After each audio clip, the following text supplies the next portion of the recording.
Shalom, shalom, boa tarde. Estamos no dia 12 de novembro de 2024 da Era Comum, é o calendário civil.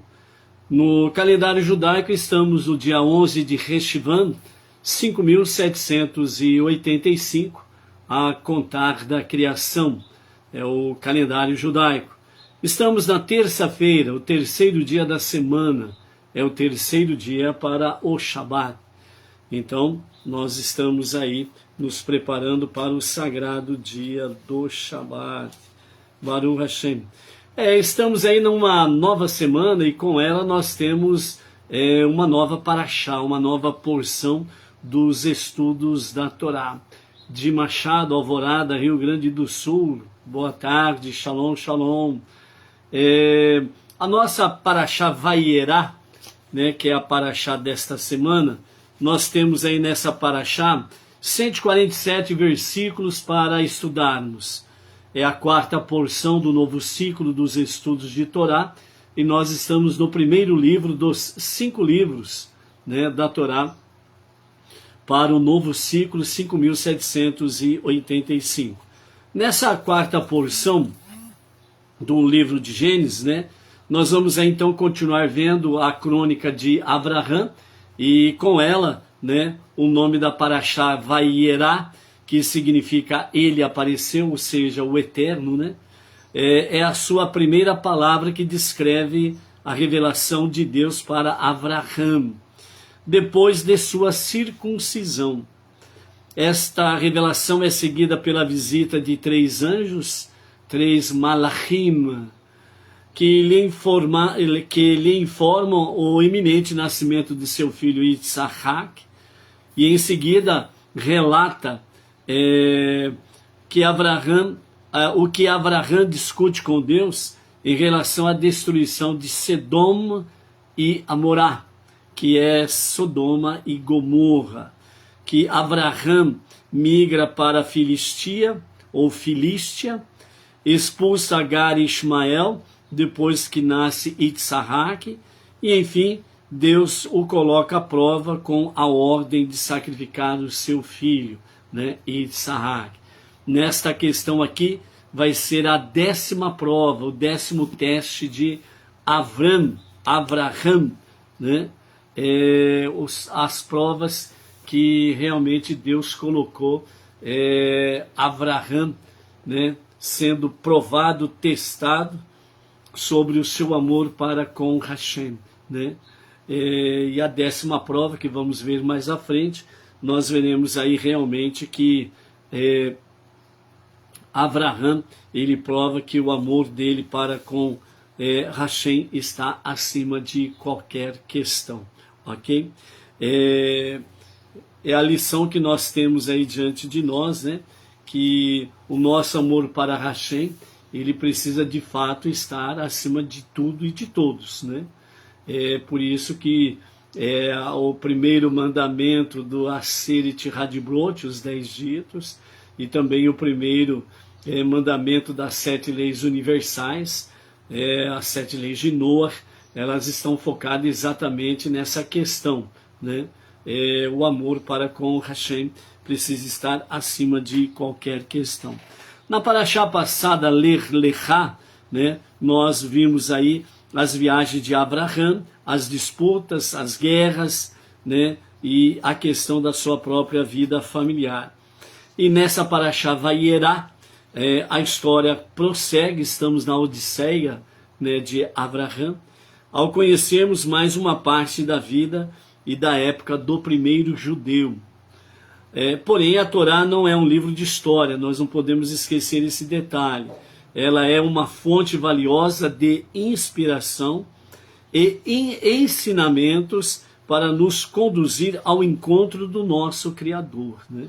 Então nós precisamos tomar cuidado aí de não pegarmos, né, a Torá e como se fosse um livro de história e ficarmos aí contando histórias, ok?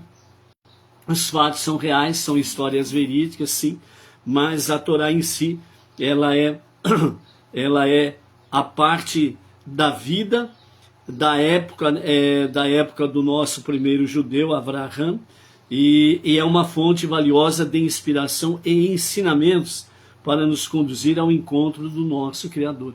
Então o objetivo da Torá é nos levar à presença divina.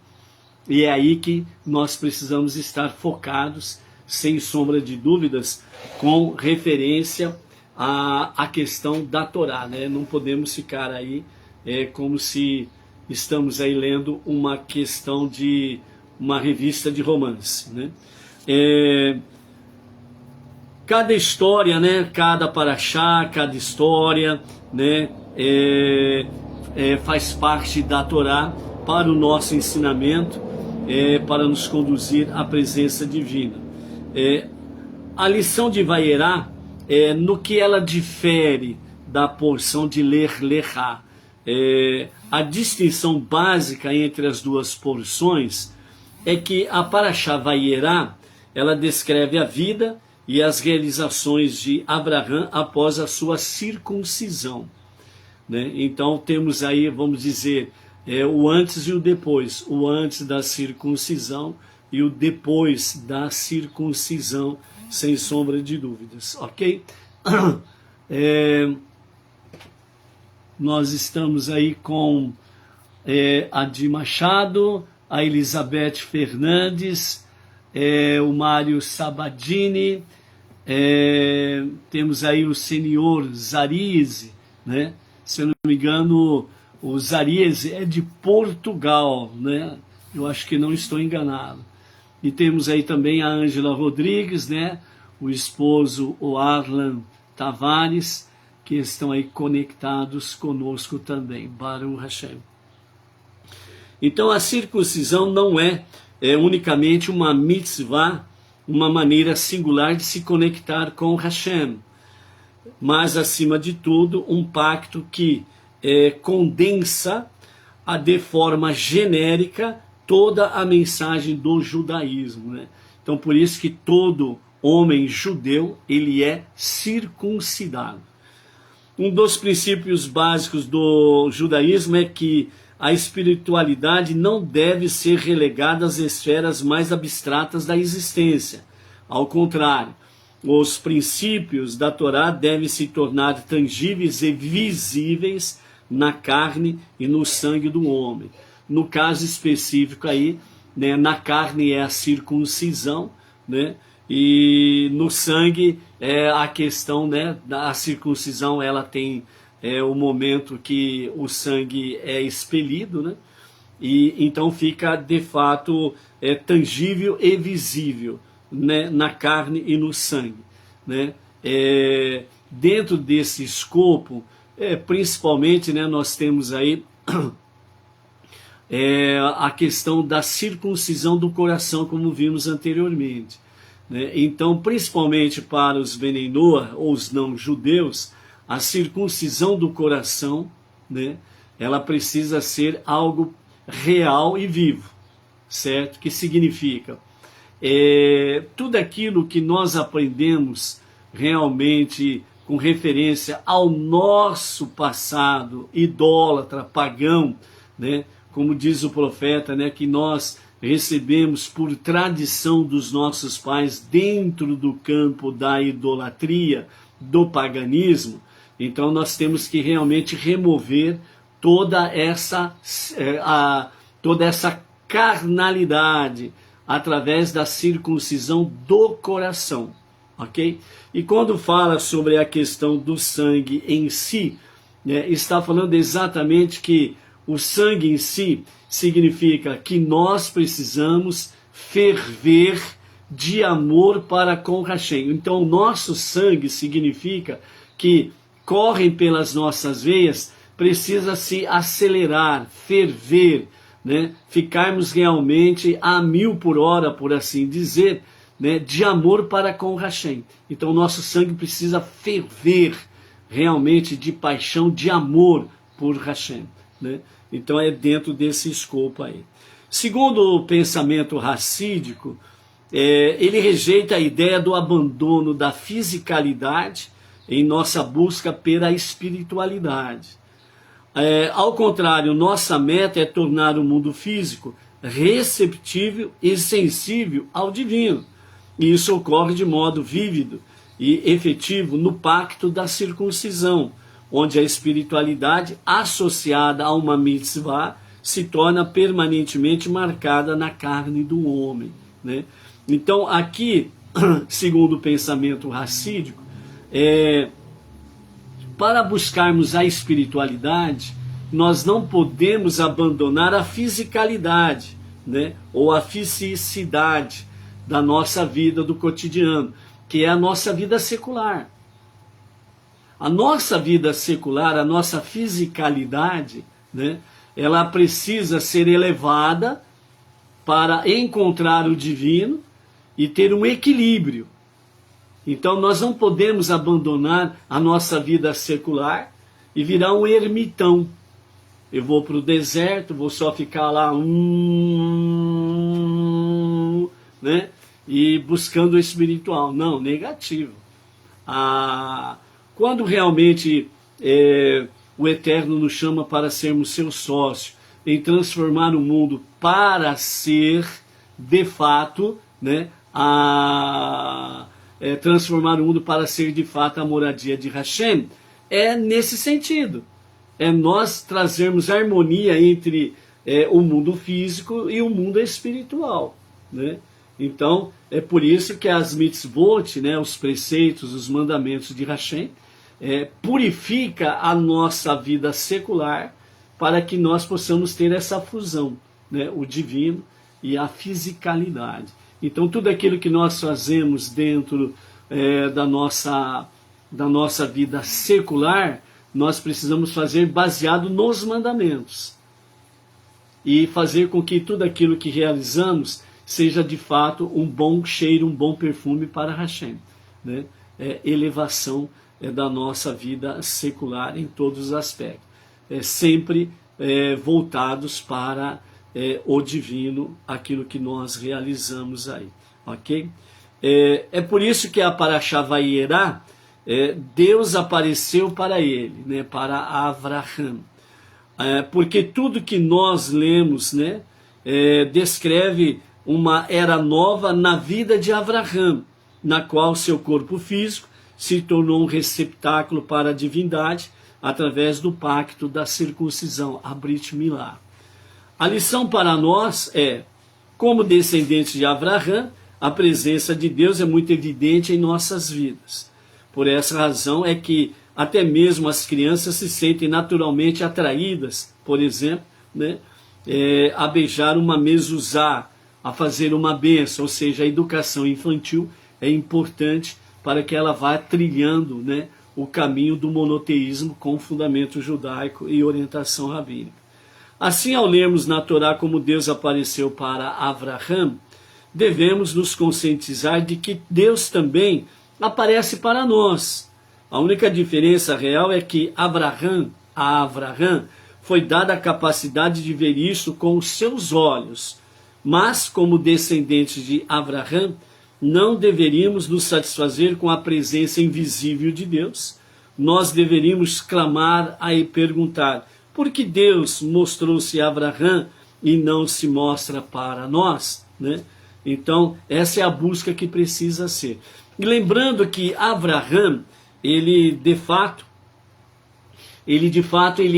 foi uma ponte. Avraham, antes da circuncisão, ele era um Benei Noach.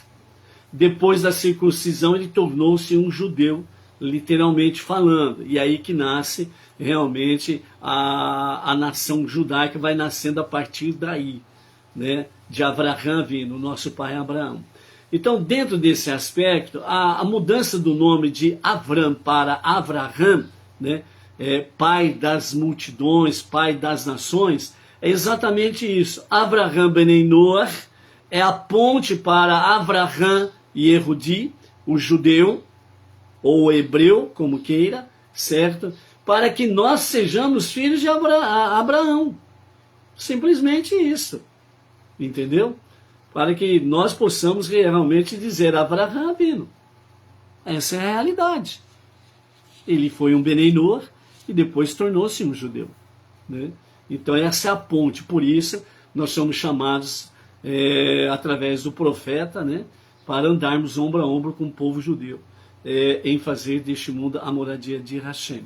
E quando nós temos aí a questão, né, sobre, né, por que Deus mostrou-se a Abraham e não se mostra para nós? Então os nossos mestres, eles falam que quando o Rebbe Rashab, quando ele tinha 4 ou 5 anos, ele aprendeu que Deus apareceu para Abraham. Ele começou a chorar e reclamou ao seu avô, o Tzemar Tzedek: por que Deus não se revela a mim? Tzemar Tzedek respondeu: quando um judeu decide se circuncidar com a idade de 99 anos, que foi o caso de Abraham, ele merece que Deus se revele a ele. O fato de o Rebbe anterior, o Rabi Yosef Yitzhak de Lubavitcher, tornar essa história pública é uma prova de que ela contém uma lição prática na educação de todas as crianças, e não apenas para indivíduos excepcionais, como o Rebbe Rashab. Enquanto que no passado as crianças eram atraídas com prêmios materiais e recompensas, como escreve Rambam Maimonides, que as crianças deveriam ser incentivadas a observar Torá e mitzvot como prêmios, como nozes, doces, brinquedos, etc. Hoje em dia, porém, os tempos mudaram e até mesmo as crianças pequenas pode ser ensinado o desejo por coisas espirituais, pela revelação divina, a ponto de sua ausência, a ausência da revelação divina, levar a criança às lágrimas, né?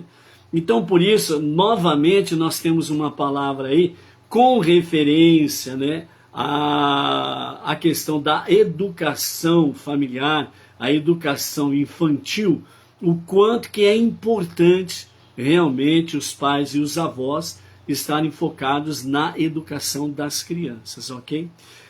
Porque Deus se revelou a Abraham, como nos diz aí capítulo 18, verso 1, né? A nossa Parashá Vayera está no capítulo 18, verso 1, e vai até o capítulo 22, verso 24, com 147 versículos. E o salmo da semana é o salmo número 11, e a porção do profeta Haftará é 2 Reis, capítulo 1, verso 1 a 37. Nós estamos na quarta porção aí, sem sombra de dúvida. A Edith Monteiro, né, está aí falando que o Zarize, né, e ela são todos de Portugal, né? Então, Baruch Hashem, estamos aí conectados diretamente com Portugal, né? A Edith Monteiro e o Zarize, né, representando aí a comunidade portuguesa, Baruch Hashem, né, da cidade sem limites para o Brasil e as nações, né? É o nosso lema aqui na Sinagoga Bnei Noach Regional Bauru, Baruch Hashem, né? A Miriam Barros, né, lá de Brasília, também está por aí. O Luiz Carlos, a Luciana Rodrigues, a Edina Silva, né, estão por aí. Então o senhor Zarize e a Edith Monteiro são lá de Portugal, Baruch Hashem, né? Então por que Deus se revelou a Abraham, né? Capítulo 18, verso 1 diz, né? Deus apareceu a Abraham nas planícies de Mamre 3 dias após sua circuncisão, enquanto ele estava sentado à entrada de sua tenda. Ou seja, mesmo depois de 3 dias na sua circuncisão, né, ele já estava na entrada da sua tenda esperando, né, transeuntes para poder aplicar a hospitalidade. Apesar das dores, do sofrimento que ele estava passando, ele não abandonou a hospitalidade, ok? Maria Inês Moino Martins acabou de chegar, Baruch Hashem. Segundo Rashi, ele diz, para visitar o doente, o Rabi Ramá Bar Hanina disse, era o 3º dia da circuncisão de Abraham, e Deus veio para saber como ele estava se sentindo. O Mizrahi, porque Deus esperou até o terceiro dia depois da circuncisão para visitar Abraão, porque no primeiro dia Abraão estava ocupado circuncidando Ismael e todos os homens de sua casa, e assim Deus não o visitou. Deus então escolheu visitá-lo no terceiro dia e não no segundo, uma vez que o terceiro dia após a circuncisão é praticamente perigoso, ao passo que o segundo dia não o é, né? Or HaChaim, ele cita o Shulchan Aruch, declara que amigos e parentes têm permissão para visitar uma pessoa doente imediatamente, enquanto que outras pessoas devem esperar 3 dias, né? Como consta no Shulchan Aruch, né? Ioré DA 335, verso 1. A razão para isso é que a presença imediata de qualquer um, que não um amigo ou parente, declarará publicamente a pessoa declarará publicamente a pessoa como doente, o que não é bom para seu mazal, para sua sorte, né? Mesmo que, embora Deus seja um parente de cada judeu, por assim dizer, né, um modo de dizer, uma visita de Deus, não obstante, é um assunto público. Então, em vista disso, Deus não pôde ser considerado um parente, né, por assim dizer. Por isso ele esperou antes de visitar Abraão, né? Aqui, né, a própria Torá, com os nossos sábios, trazem para nós instrução sobre visitar doentes, né?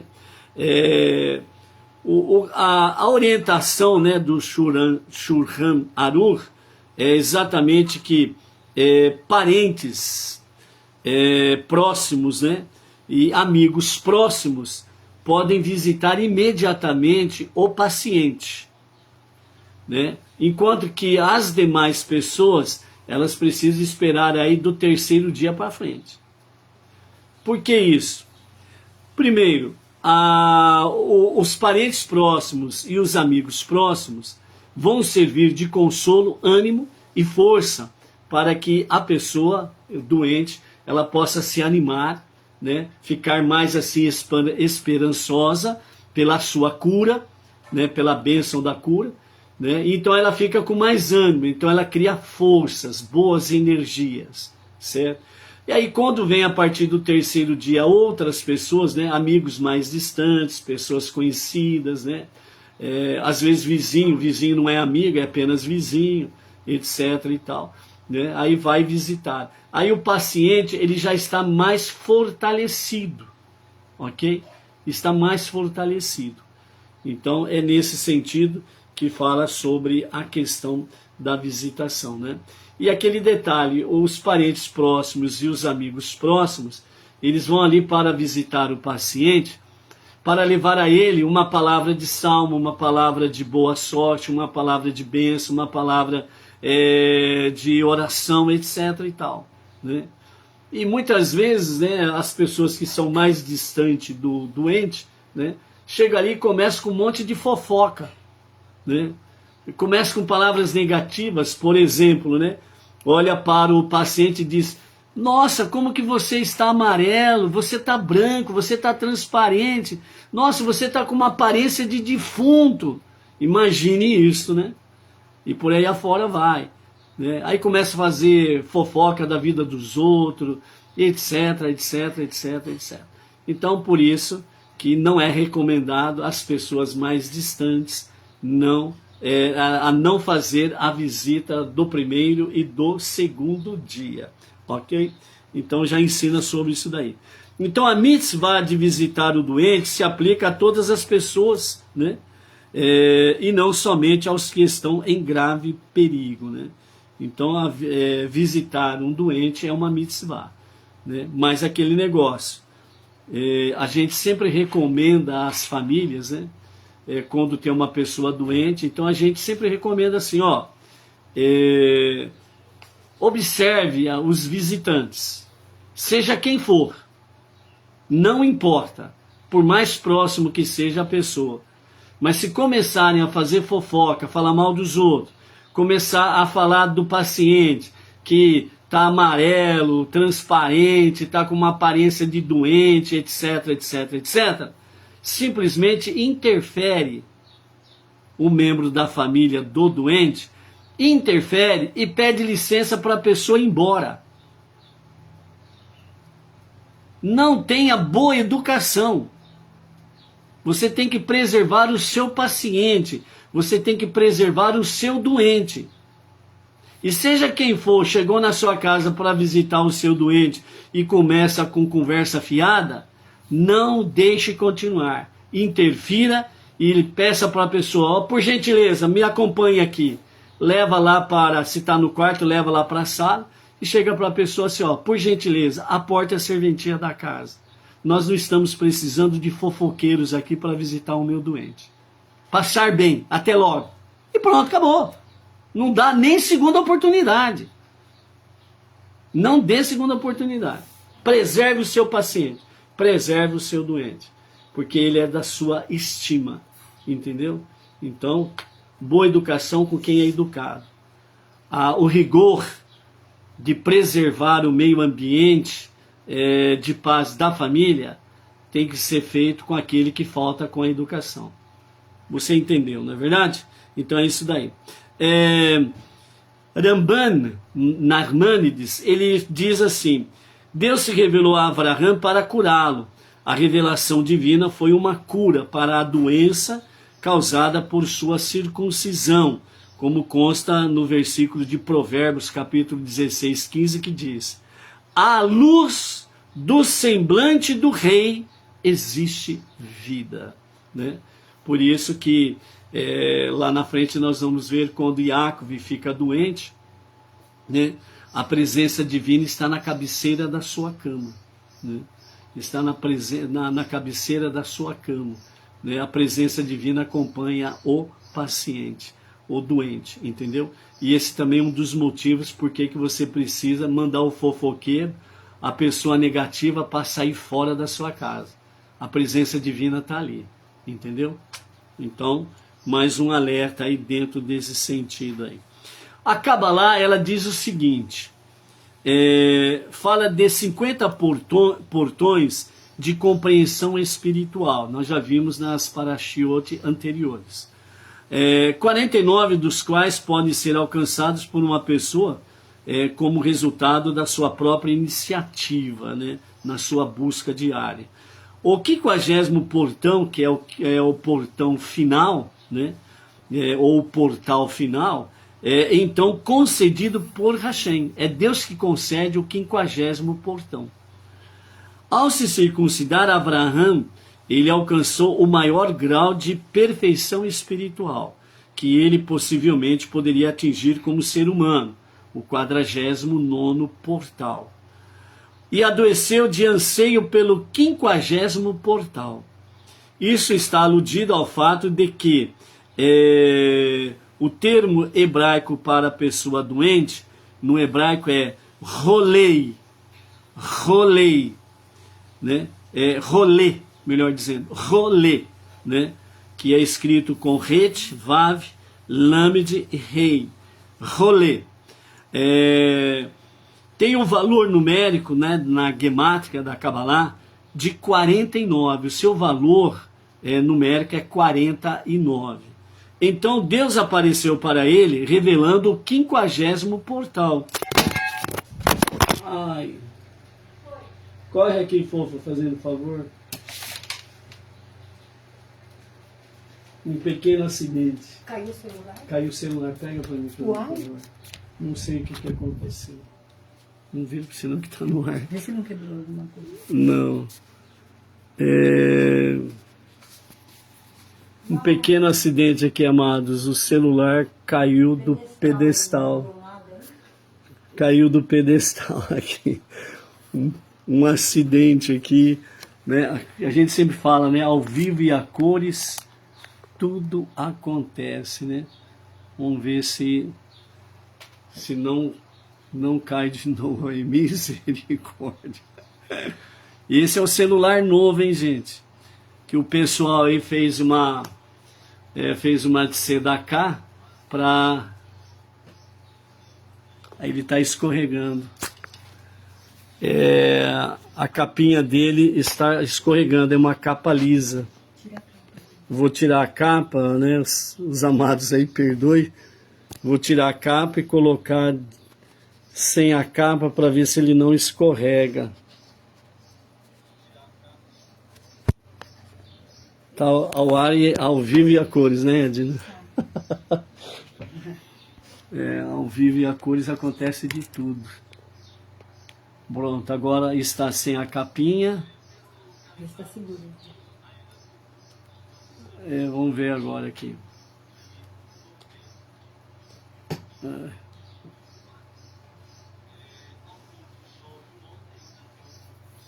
Ok, amados? Então vamos ver aí.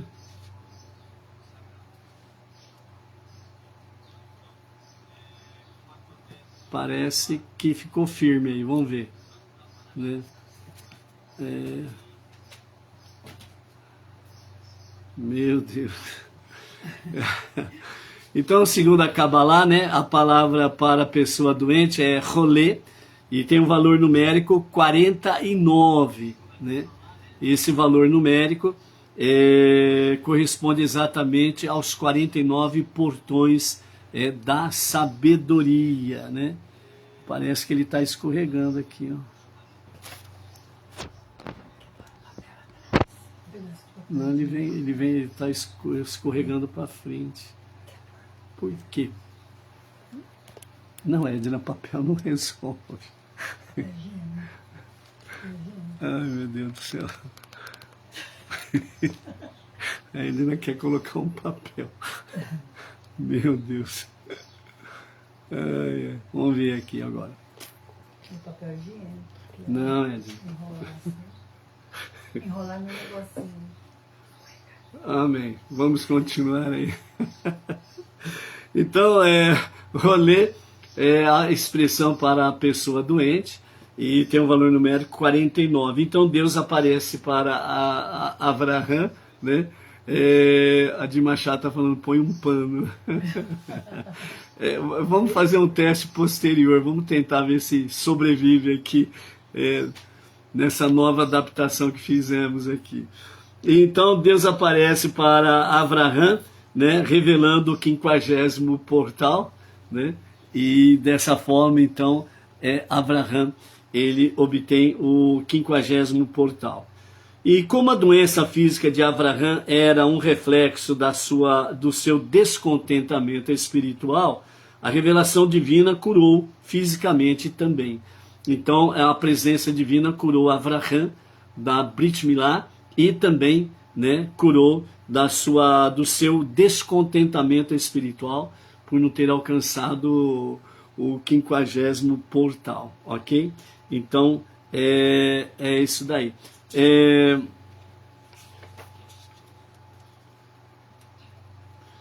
Quando os anjos estão ali na casa de Abraham, aliás, então é servido para eles a questão da alimentação, né? Leite e carne, né?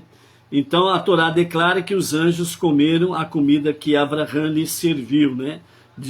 Capítulo 18, verso 8. Sobre o que Rashi comenta que eles fingiram comer, né?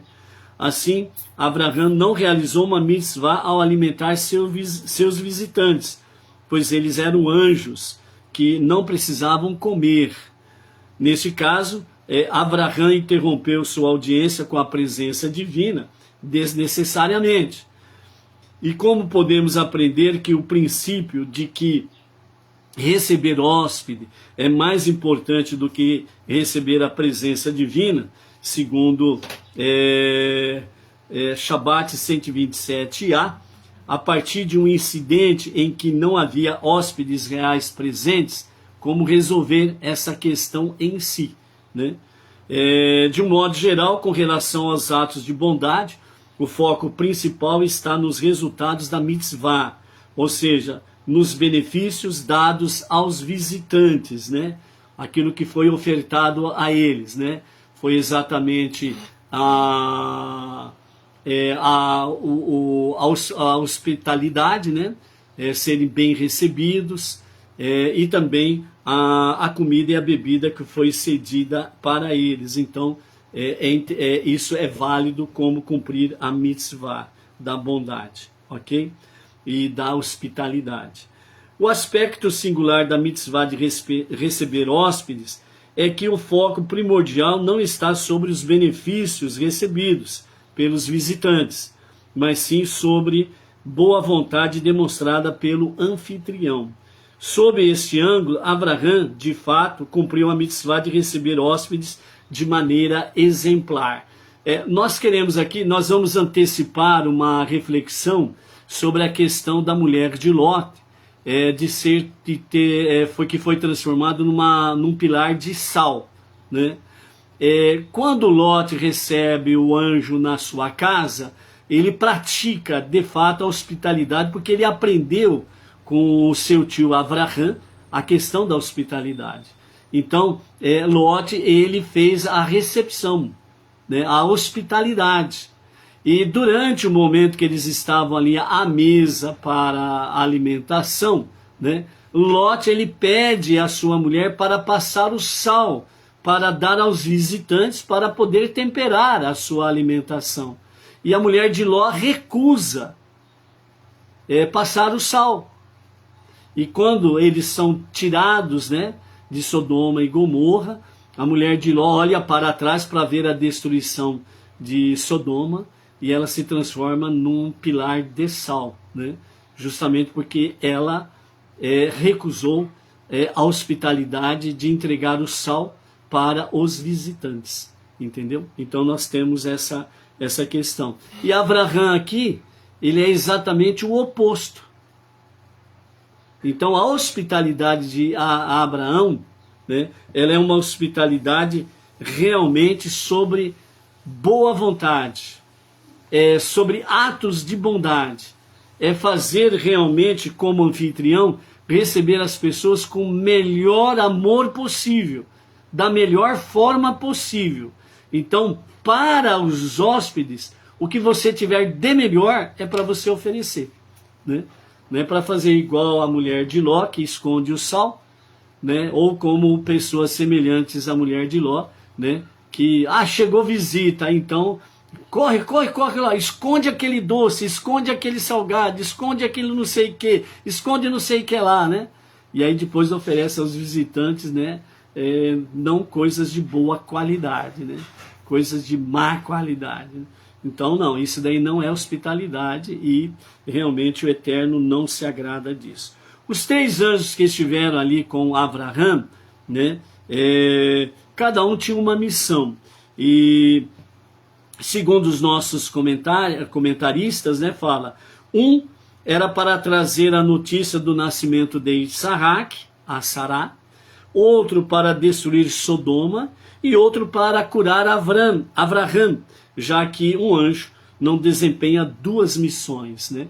Então os nossos mestres, eles falam que um anjo, ele não desempenha 2 funções. Ele é convocado por Hashem para operar uma missão. Então aquela missão que Deus destina para ele, ele vai cumprir aquela missão realmente até o final, né? Cumpriu a missão, retorna para a atmosfera divina, né? Até receber uma nova missão, ok? Então a finalidade desses 3 anjos é isso: um para dar a notícia que Sara iria dar à luz a Isaac, outro para curar Abraham da Brit Milá, da circuncisão, e o terceiro, né, justamente para destruir Sodoma e as demais cidades ali naquela cercania, né? Quando o anjo anuncia realmente a questão do nascimento, né, que nós temos aí no capítulo 18, a partir do versículos 11, né, até o versículo 15, né, que fala sobre que Sara vai dar à luz a um filho, né? Abraham e Sara riem, né? existe uma diferença de Sara e Avraham, né? Tanto é que Sara foi repreendida, porque o anjo disse que ela riu, e ela falou, não, eu não ri. Né? Então, mas ela foi repreendida e o anjo disse, tu riste. Então por isso Yitzhak será o seu nome, aquele que ri. Ok? Agora, qual foi a diferença da risada de Sará e Avraham? Quando o anjo disse sobre o nascimento do filho da promessa, que viria através de Yitzhak e Sará, Avraham riu. O seu sorriso foi de contentamento. Ele se alegrou com a notícia. E qual foi o riso de Sará? O riso de Sará foi, não tem jeito. Ela riu porque ela já tinha passado os dias de dar à luz e que ela não tinha condições físicas nenhuma de dar à luz a um filho. Então ela riu exatamente dessa questão, né? Então por isso, né, entre aspas, né, a falha de Sará foi exatamente por isso, porque ela duvidou da palavra ali. Então, os nossos mestres, né, segundo o pensamento racídico, fala que os patriarcas e as matriarcas, Avraham, Yitzhak e Yaakov, né, Sará, Rivka, Leia e Rachel, né, que são as matriarcas, todas eles foram considerados tzadik, perfeitos, né? Ou seja, pessoas justas que não pecam. O que significa pessoas justas que não pecam? É que a má inclinação, Yetzer Hará, não tem mais influência nenhuma na vida delas. Então vencer o Yetzer Hará, certo? Então aí os nossos, segundo o pensamento racídico, os sábios falam assim, que estas pessoas de Sadik, né, elas têm duas escolhas. Uma escolha de uma pessoa justa, muito boa, muito elevada. E uma segunda escolha que não é tão elevada assim. É boa, mas não é muito boa. É elevada, mas não é muito elevada. Então, os nossos patriarcas e matriarcas, por serem de Sadikim, pessoas justas, né? Então elas não tinham a questão da influência do Yetzer Hará. Mas elas tinham duas escolhas. E elas precisavam escolher entre uma e outra. Que é a escolha muito boa, muito elevada, e a escolha que é boa, é elevada, mas não é muito elevada, não é muito boa, certo? Então, Sará, ela, quando ouviu a notícia e riu, ela escolheu exatamente a parte boa, a parte elevada, e não a parte muito boa, muito elevada. Então, entre aspas, né, a falha de Sará foi essa, por isso que ela riu, porque ela viu realmente que ela não tinha condições de dar à luz a uma criança. Ou seja, ela escolheu essa parte boa, né, elevada, em contradição com a outra parte que é muito boa, muito elevada, porque no momento ela descreu por causa das suas condições físicas. Qual a lição que fica para nós? Se nós estamos seguindo o Todo-Poderoso, monoteísmo com fundamento judaico e orientação rabínica, nós precisamos refletir sobre essa questão dos tzadikim, né, das duas opções, as duas escolhas, a boa e elevada, e a muito boa e muito elevada. Aprendemos realmente com esta, entre aspas, falha de Sará, para que nós possamos corrigir o nosso pecado. Para nós é pecado.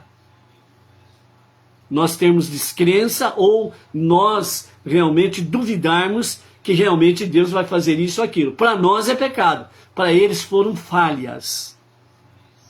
Não pecado. Entendeu? Devido a sua elevação espiritual, ok? Então nós precisamos aprender a corrigir isso, ou seja, bitachon, confiança. Nós precisamos desenvolver mais confiança em Hashem. A de Machado está falando aí, Deus do impossível. Isso todo mundo fala de... Todos os meios religiosos falam, o Deus do impossível. Mas agora, confia realmente no Deus do impossível?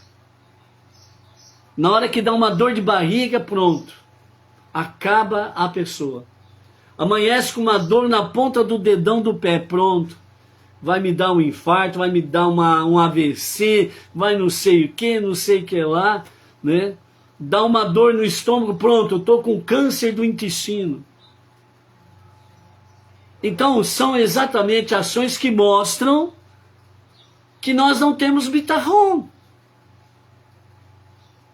Qualquer adversidade que se apresenta diante de nós, de qualquer nível, nós já colocamos a descrença em ação.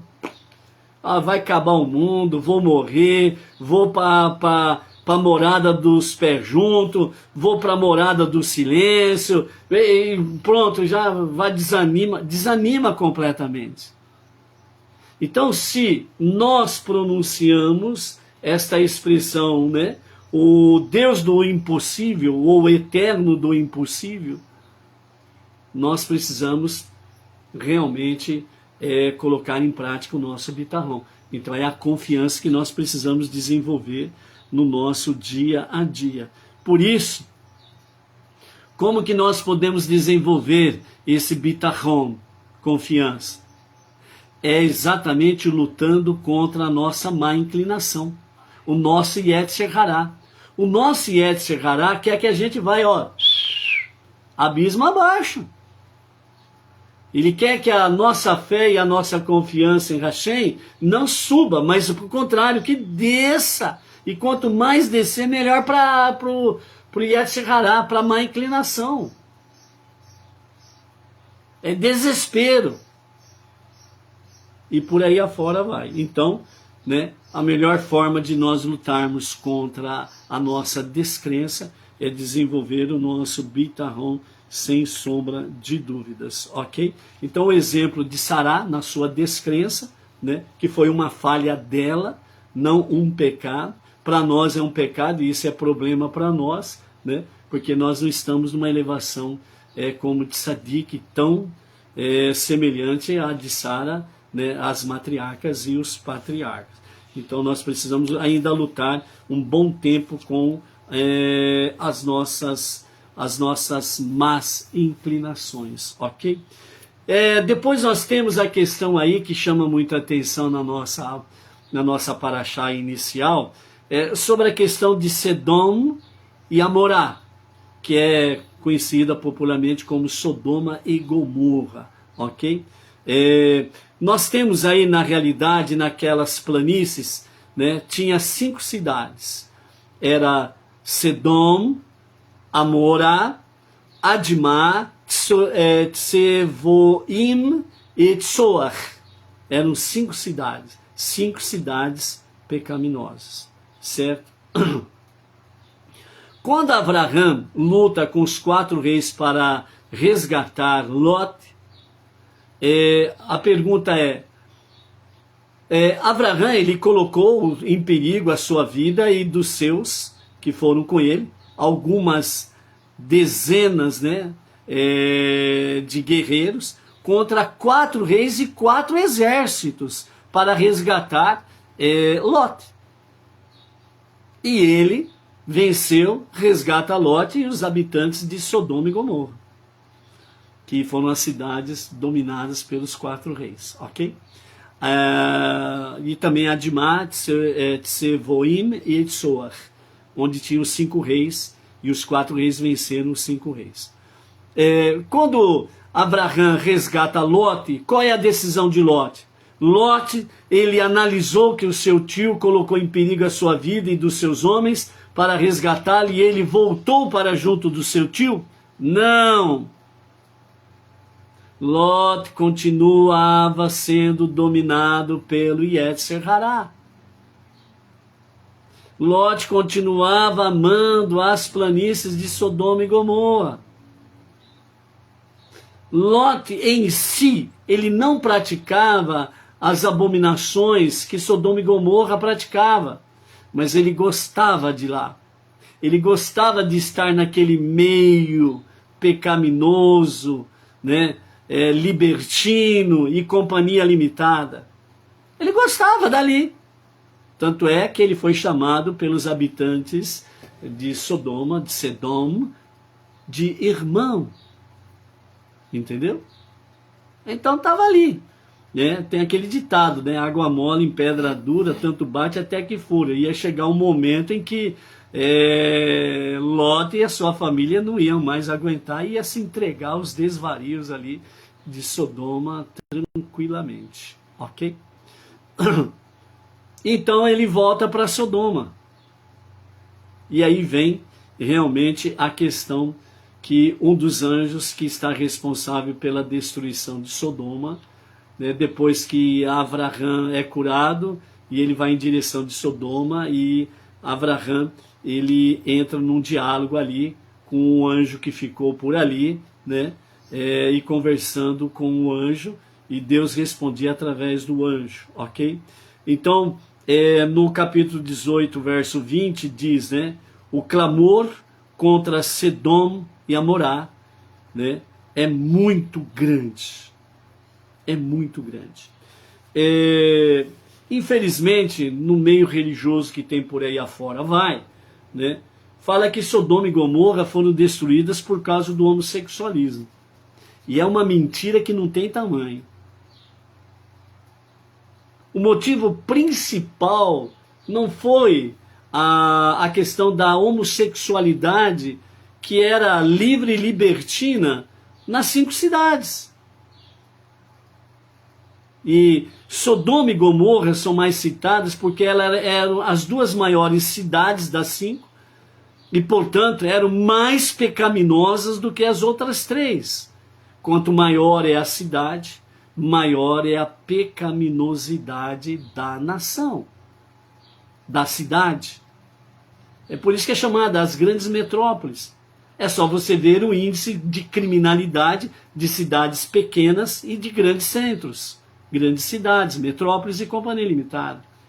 É isso que acontecia com Sodoma e Gomorra.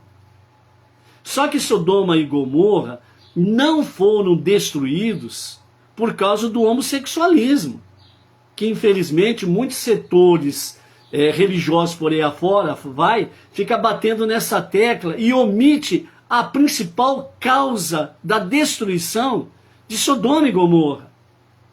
Vejam bem que o verso 20 diz: o clamor contra Sedom e Amorá é muito grande. Ou seja, para nós ficarmos no comentário e sairmos do texto para podermos ganhar tempo, ok? Sodoma e Gomorra tinha como lei, era proibido ajudar o pobre. Era lei. Era lei não dar comida para pobres e transeuntes. Era lei. E esta lei dizia: quem fizesse alguma coisa nesse sentido era condenado à morte. Então por aí você não fique pasmado que estão mudando as leis por aí afora, e você fala, pô, é absurda esta lei. Mas os homens perversos de Sodoma e Gomorra mudaram as leis. Os homens perversos da atualidade mudam as leis. Os juízes, o tribunal de justiça superior ali de Sodoma e Gomorra ditava as leis e também ditava a sentença para os violadores da lei. A sentença de morte. Quem ajudava o pobre era condenado à morte. Quem abrigava um transeunte era sentenciado à morte, estava violando a lei. E Lot estava violando a lei por receber o anjo ali na sua casa.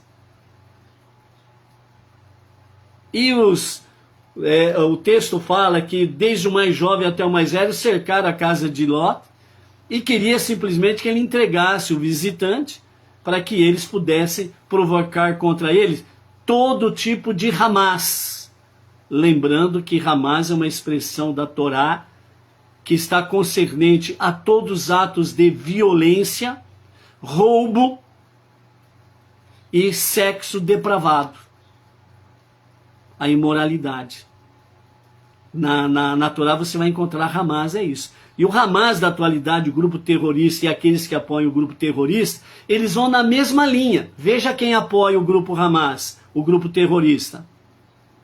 São pessoas violentas, pessoas cruéis, pessoas que roubam, pessoas que matam e que têm o quê? Uma ação de sexo depravado.